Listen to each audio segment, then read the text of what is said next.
بسم الله الرحمن الرحيم. سورة أنزلناها وفرضناها وأنزلنا فيها آيات بينات لعلكم تذكرون. الزانية والزاني فاجلدوا كل واحد منهما 100 جلدة ولا تأخذكم بهما رأفة في دين الله إن كنتم تؤمنون بالله واليوم الآخر وليشهد عذابهما طائفة من المؤمنين. الزاني لا ينكح إلا زانية أو مشركة والزانية لا ينكحها إلا زان أو مشرك وحرم ذلك على المؤمنين. والذين يرمون المحصنات ثم لم يأتوا ب4 شهداء فاجلدوهم 80 جلدة ولا تقبلوا لهم شهادة أبدا وأولئك هم الفاسقون. إلا الذين تابوا من بعد ذلك وأصلحوا فإن الله غفور رحيم. والذين يرمون أزواجهم ولم يكن لهم شهداء إلا أنفسهم فشهادة أحدهم 4 شهادات بالله إنه لمن الصادقين. والخامسة أن لعنة الله عليه إن كان من الكاذبين. ويدرأ عنها العذاب أن تشهد 4 شهادات بالله إنه لمن الكاذبين. والخامسة أن غضب الله عليها إن كان من الصادقين. ولولا فضل الله عليكم ورحمته وأن الله تواب حكيم. إن الذين جاءوا بالإفك عصبة منكم لا تحسبوه شرا لكم بل هو خير لكم لكل امرئ منهم ما اكتسب من الإثم والذي تولى كبره منهم له عذاب عظيم. لولا إذ سمعتموه ظن المؤمنون والمؤمنات بأنفسهم خيرا وقالوا هذا إفك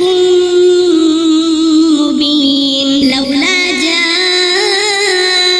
عليه ب4 شهداء فإذ لم يأتوا بالشهداء فأولئك عند الله هم الكاذبون. ولولا فضل الله عليكم ورحمته في الدنيا والآخرة لمسكم فيما أفضتم فيه عذاب عظيم. إذ تلقونه بألسنتكم وتقولون بأفواهكم ما ليس لكم به علم وتحسبونه هينا وهو عند الله عظيم. ولولا إذ سمعتموه قلتم ما يكون لنا أن نتكلم بهذا سبحانك هذا بهتان عظيم. يعظكم الله أن تعودوا لمثله أبدا إن كنتم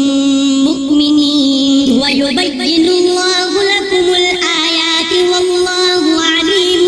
حكيم. إن الذين يحبون أن تشيع الفاحشة في الذين آمنوا لهم عذاب أليم في الدنيا والآخرة والله يعلم وأنتم لا تعلمون. ولولا فضل الله عليكم ورحمته وأن الله رؤوف رحيم.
تدخلون فإن لم تجدوا فيها أحدا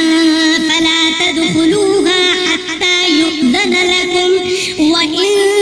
قيل لكم ارجعوا فارجعوا هو أزكى لكم والله بما تعملون عليم. ليس عليكم جناح أن تدخلوا بيوتا غير مسكونة فيها متاع لكم والله يعلم ما تبدون وما تكتمون. قل للمؤمنين يغضوا من أبصارهم ويحفظوا فروجهم ذلك أزكى لهم إن الله خبير بما يصنعون. وقل للمؤمنات يغضضن من أبصارهن ويحفظن فروجهن ولا يبدين زينتهن إلا ما ظهر منها وليضربن بخمرهن على جيوبهن ولا يبدين زينتهن إلا لبعولتهن أو آباء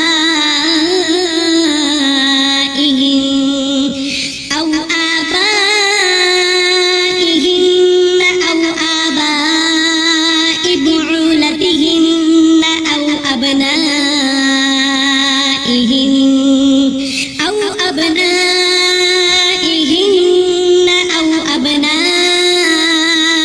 بعولتهن أو إخوانهن أو بني إخوانهن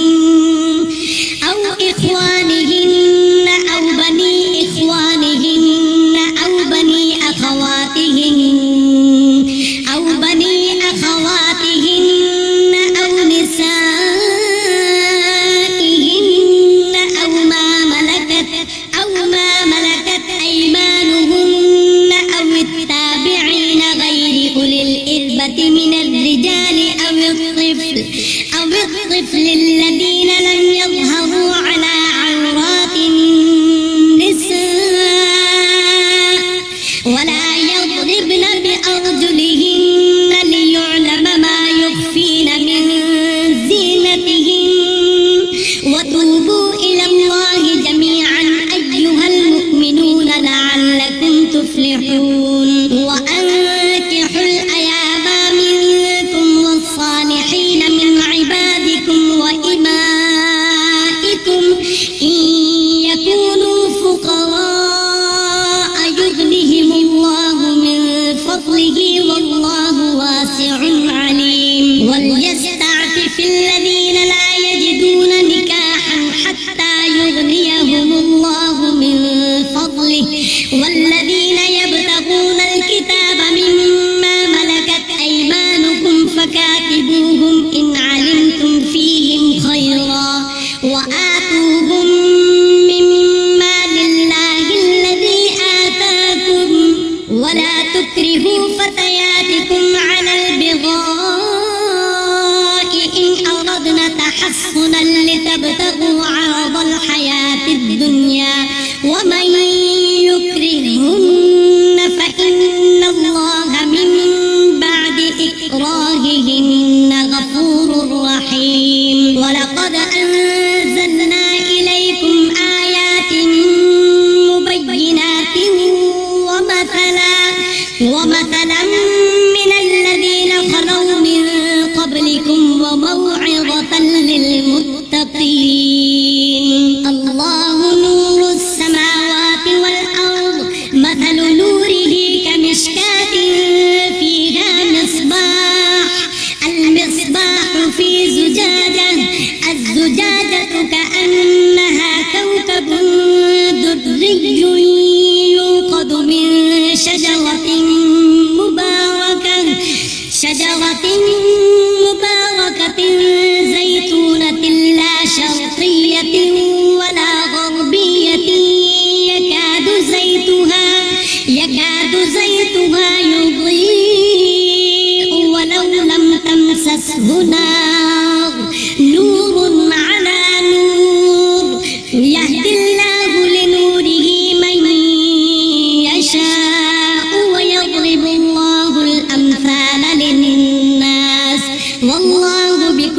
شيء عليم في بيوت أذن الله أن ترفع ويذكر فيها اسمه يسبح له فيها بالغدو والآصال رجال لا تلهيهم تجارة ولا بيع عن ذكر الله وإقام الصلاة وإيتاء الزكاة يخافون يوما تتقلب فيه القلوب والأبصار ليجزيهم الله أحسن ما عملوا ويزيدهم من فضله والله يرزق من يشاء بغير حساب والذين كفروا أعمالهم كسراب بقيعة يحسبه الظمآن ماء حتى إذا جاءه لم يجده شيئا ووجد الله عنده فوفاه حسابه والله سريع الحساب أو كظلمات في بحر اللجي يغشاه موج من فوقه سحاب ظلمات بعضها فوق بعض إذا أخرج يده لم يكد يراها ومن لم يجعل الله له نورا فما له من نور ألم تر أن الله يسبح له من في السماوات والأرض والطير صافات كل قد علم صلاته وتسبيحه والله عليم بما يفعلون ولله ملك السماوات والأرض وإلى الله المصير ألم تر أن الله يزجي سحابا ثم يؤلف بينه ثم يجعله ركاما فترى الودق يخرج من خلاله وينزل من السماء من جبال فيها من برد فيصيب به من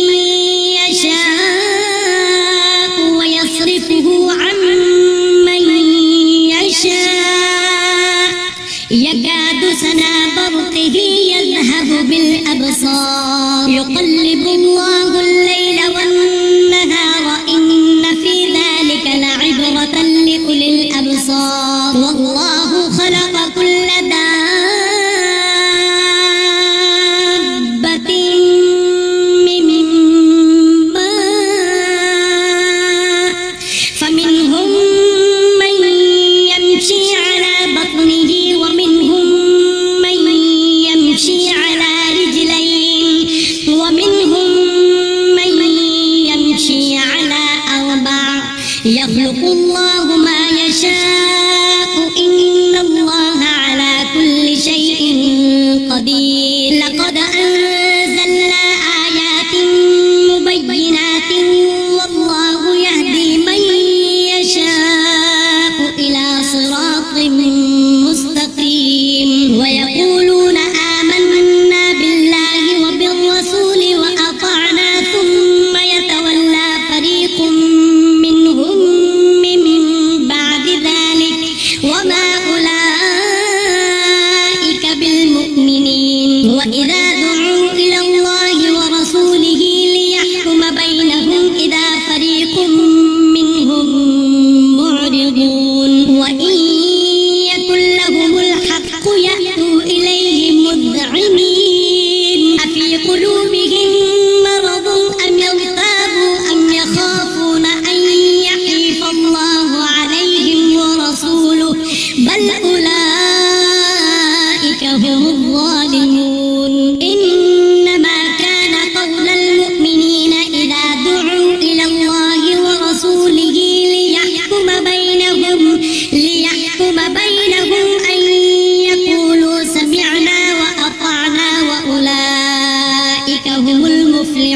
ومن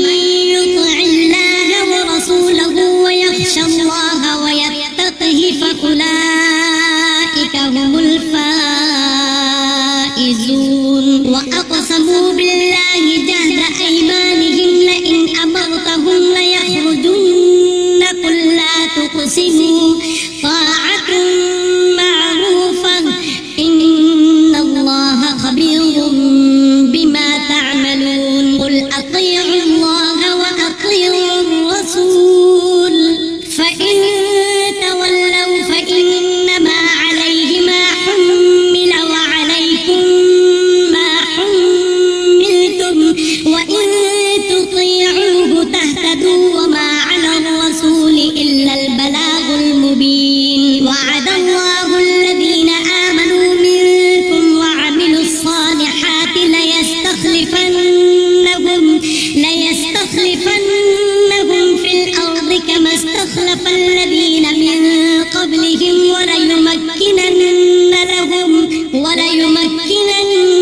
لهم دينهم الذي ارتضى لهم وليبدلنهم من بعد خوفهم أمنا يعبدونني لا يشركون بي شيئا ومن كفر بعد ذلك فأولئك هم الفاسقون وأقيموا الصلاة وآتوا الزكاة وأطيعوا الرسول لعلكم ترحمون لا تحسبن الذين كفروا معجزين في الأرض ومأواهم النار ولبئس المصير يا أيها الذين آمنوا ليستأذنكم الذين ملكت أيمانكم والذين لم يبلغوا الحلم منكم 3 مرات من قبل صلاة الفجر وحين تضعون ثيابكم من الظهيرة ومن بعد صلاة العشاء 3 عورات لكم ليس عليكم ولا عليهم جناح بعدهن طوافون عليكم بعضكم على بعض كذلك يبين الله لكم الآيات والله عليم حكيم وإذا بلغ الأطفال منكم الحلم فليستأذنوا كما استأذن الذين من قبلهم كذلك يبين الله لكم آياته والله عليم حكيم والقواعد من النساء اللاتي لا يرجون نكاحا فليس عليهن جناح أن يضعن ثيابهن غير متبرجات بزينة وأن يستعففن خير لهن والله سميع عليم ليس على الأعمى حرج ولا على الأعرج حرج ولا على المريض حرج ولا على أنفسكم أن تأكلوا من بيوتكم أو بيوت آبائكم